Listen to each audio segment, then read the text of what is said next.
World cup, বিশ্ব cup খেলা শুরু হয়েছে, তাই না?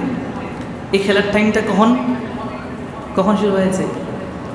আসরের পরে, জোহরের পরে মনে হয়, সকাল 10টায় না কখন? তাহাজ্জুদের সময়। মাগার পুরো জাতিকে যদি প্রশ্ন করা হয়, 20 বছরের মধ্যে মনে হয় মসজিদে এসে ফজরের নামাজটা পড়তে পারে, কিন্তু এই খেলা দেখার জন্য আল্লাহর বান্দা তাহাজ্জুদের টাইমে উঠতে রাজি। কোনো সমস্যা আছে আপনাদের? এই তো হিসাব তো এই জায়গায় আপনি বের করেন না একটু। নিজে তো তাহাজ্জুদ আপনার উপর ফরজ না, আমি বলবো না আপনি তাহাজ্জুদ পড়েন, আমি বলছি না আপনি তাহাজ্জুদ গুজার হন, কিন্তু আমি আপনার বিবেককে একটু প্রশ্ন করি। আমি মনে করি আমার থেকে আপনাদের মগজ, আপনাদের মাইন্ড, আপনাদের স্মৃতিশক্তি, মস্তিষ্ক অনেক ক্লিয়ার।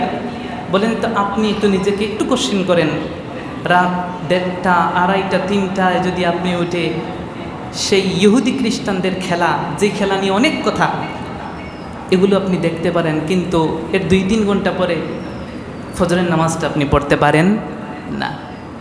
তাহলে আপনি কি হিসাব দিবেন আল্লাহর কাছে? এই জায়গায় তো আপনি ফেল করলেন। বিশ্বকাপ খেলা দেখা জায়েজ কিনা তা নিয়ে অনেক কথা। মনে রাখবেন, খেলাধুলা ইসলাম সাপোর্ট করে, রসুল নিজে খেলেছেন, সাহাবায়ে কেরাম খেলেছেন, খেলা শিখিয়েছেন। কিন্তু ইসলাম তো আপনি আপনার মতো করে বুঝলে হবে না, ইসলাম আপনি ইসলামের মতো করে বুঝতে হবে। বুঝলেন এই কথা? ইসলাম কার মতো বুঝতে হবে? ইসলামের মতো করে। আপনি আপনার কনসেপ্ট অনুযায়ী ইসলামকে বুঝলে হবে না। খেলা অবশ্যই শর্ত সাপেক্ষে জায়েজ, আবার অবশ্যই খেলা শর্ত সাপেক্ষে হারাম। এই যে বিশ্বকাপ খেলা, এর মধ্যে হার জিত আছে না নাই? যেই খেলায় হার জিত আছে ওই খেলা যাবে, যেই খেলায় বিনিময় আছে, পুরস্কার আছে, ওই খেলা যাবে না। এটা হচ্ছে জুয়া। ইসলাম বলছে ইয়া আইয়ুহাল্লাযীনা আমানু ইন্নামাল খামার ওয়াল মাইসির, তোমাদের জন্য আল্লাহ জুয়াকে নিষিদ্ধ করেছেন, হারাম করেছেন। অথচ আপনি আমি এই জুয়া খেলা দেখার জন্য কত প্রতিযোগিতা করি। একদিন তো তাহাজ্জুদ পড়ার জন্য প্রতিযোগিতা করলাম না, একদিন তো ফজর নামাজ পড়ার জন্য প্রতিযোগিতা করলাম না, জুমার মসজিদে আসার জন্য তো প্রতিযোগিতা করি না। এই জায়গায় সবার শেষে আসি, এসে আবার ঘড়ির দিকে তাকাই, হুজুর আলোচনা শেষ করে না কেন? বুঝলেন? এই মসজিদে আসলে এই জায়গায় খুব বেশি আপনার কষ্ট হয় বসে। আমি বলছি না আপনি মসজিদে আসেন, আপনি যদি মনে করেন মসজিদে না আসলেও আপনার চলবে, অবশ্যই আপনি আসবেন না, কেউ আপনার জোর করে মসজিদে আনবেও না। আর আমি মনে করি আপনার মসজিদে আসারও দরকার নাই, কারণ ভালোবাসা জোর করে হয়, যেটাতে প্রেশার ক্রিয়েট হয়, ওই সাথে কি হয় না, ভালোবাসা হয় না। বউ যদি স্বামীর সাথে সংসার করতে না চায়, ওই জায়গায় জোর করেও কি হবে না। তখন আপনি যদি মনে করেন মোহর কাবিনটা বেশি ধার্য করলে জামাই ছাড়বে না, তাহলে এটা ভুল ধারণা। ওর সংসার করার নিয়ত না থাকলে কয়েক লক্ষ টাকা মোহর ধার্য করলেও সংসার টিকবে? তাহলে আপনার কনসেপ্টকে এতটুকু জিজ্ঞেস করেন, ইহুদি খ্রিস্টানদের একটা খেলা দেখার জন্য, তার জার্সি আপনি পরার জন্যে একদম আগে আপ্লুত হয়ে যান, প্রতিযোগিতা করেন, অনেকে অনেক শর্ত দেন, অনেকে রোজাও রাখে, নামাজও পড়ে। বুঝেন নেই?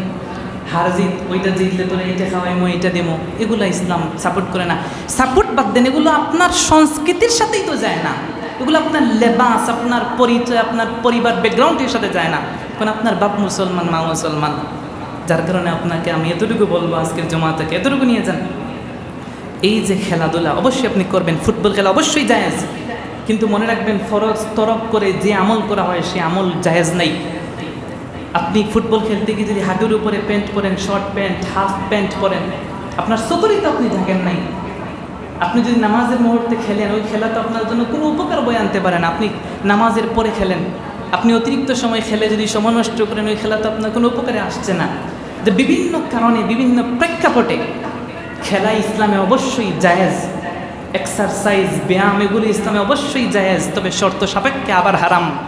এগুলো যদি আপনি না জেনে নিজের মতো করে ইসলামটাকে ব্যবহার করেন, খোদার কসম, আল্লাহর হাবিব বলেছেন কুল্লুকুম রাইন ওয়া কুল্লুকুম মাসউলুন আন রাইয়াতিহি। আর আপনি বলবেন হুজুর এত বেশি চিল্লায় কেন? হুজুর চিল্লায় তার কারণেই হাদিসে আসে ওয়া ইমামু রাইন ওয়া হুয়া মাসউলুন আন রাইয়াতিহি। আর ইমামও হচ্ছে রাখাল, ইমামও হচ্ছে দায়িত্ববান। ইমামকে তার ইমামতি, তার খতিবকে তার খেতাবত নিয়ে জিজ্ঞেস করা হবে, তুমি তোমার মুসল্লিকে সত্য কথা বলেছো কিনা। অনেকে রাগ করতে পারেন, হুজুর শুধু চিল্লায়, হুজুর বাঁচতে চিল্লায়। কিয়ামতের জন্য হুজুরকে আপনারা না ধরেন, এই জায়গায় তো এমনিতেই ধরবেন, চাইলে একটু ডায়েরিতে লিখেও রাখেন। যার কারণে ইমামও কি বলেন না, দায়িত্ববান, তার উপরে কি আছে, দায়িত্ব আছে। এর জন্য ইমামের দায়িত্বের জন্য ওয়াজ শেষে বলে ওমা আলাইনা ইল্লাল বালাগ, পৌঁছে দেয়া আমার দায়িত্ব। তোমাকে রশি দিয়ে বেঁধে মসজিদে এনে বসিয়ে রাখা ইমামের দায়িত্ব। আল্লাহ আমাদেরকে বোঝার তৌফিক দেন, পড়েন আমিন।